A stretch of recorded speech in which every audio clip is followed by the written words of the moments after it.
Sri Lanka's present economic crisis is in its worst condition since post-independence period.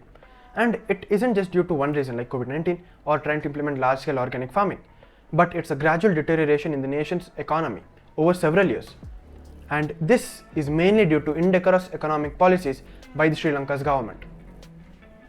The government, to develop the country's economy, started focusing on more domestic-based economic policies and started ignoring the international trade, which had given them enormous wealth to the nation over several decades. So the exports did not receive any attention which they deserved.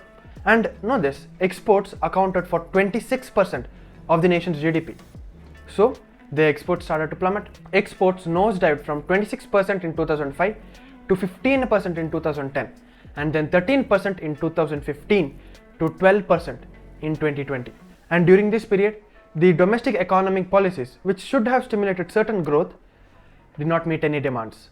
So the actual economic growth, which was 9% in 2012, it reduced to 2.3% in 2019.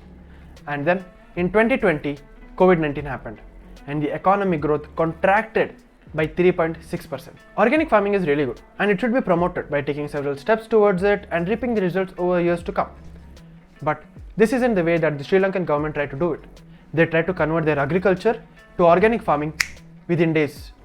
So the farmers could not get well adjusted to it, and the farmers could not get their hands on organic materials as well because it was extremely expensive and they were in huge demand and less supply. So the government faced enormous loss in this field and had to import staple food and rice. And in order to fill this revenue gap, which should have come from the agriculture sector, the government borrowed from banking sector and financial institutes.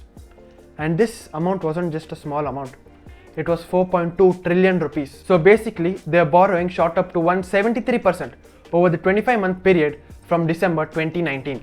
And it also caused heavy depletion of foreign reserves and also caused domestic inflation. And their inflation was around 4.3% in December 2019, which shot up to 17.5% in February 2020. And to let you know about the magnitude of this value, India's average inflation rate from 2012 to 2022 right now is around 5.97%. So around 3 times inflation in just a small period of time. The instability of the nation was a very big challenge for President Gotabaya, who was elected in 2019. During his presidential campaign, he promised to cut 15% VAT by nearly half and to abolish few other taxes in order to promote growth and consumption. But these tax cuts just caused billions of rupees of tax revenue loss for the nation, which accounted for 12% of the nation's total economic output. So, the nation's external debt rose from 94% of GDP in 2019 to 119% of the nation's GDP in 2021. This just made the economic crisis of the nation extremely worse. Sri Lanka's current reserves are just enough to pay for months' worth of imported goods. Due to shortage of foreign reserves, it becomes extremely difficult for the nation to pay for imported goods and commodities. Due to these, there has been extreme cuts in electricity generation, 4 hours of power each day. And this has also hit the newspaper and printing industry. Shortage of ink and paper has caused the postponement of examinations as well. So to overcome this economic crisis, Rajapaksa's government has restricted import of goods deemed as non-essential. They are even taking credit lines from India, China and various other countries like in currency swaps, fuels and various other forms. But despite all this help, Sri Lanka might still have to restructure its debt and depend on International Monetary Fund.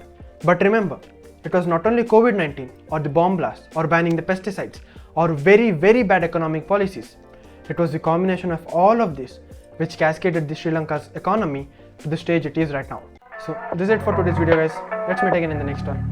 Until then, bye.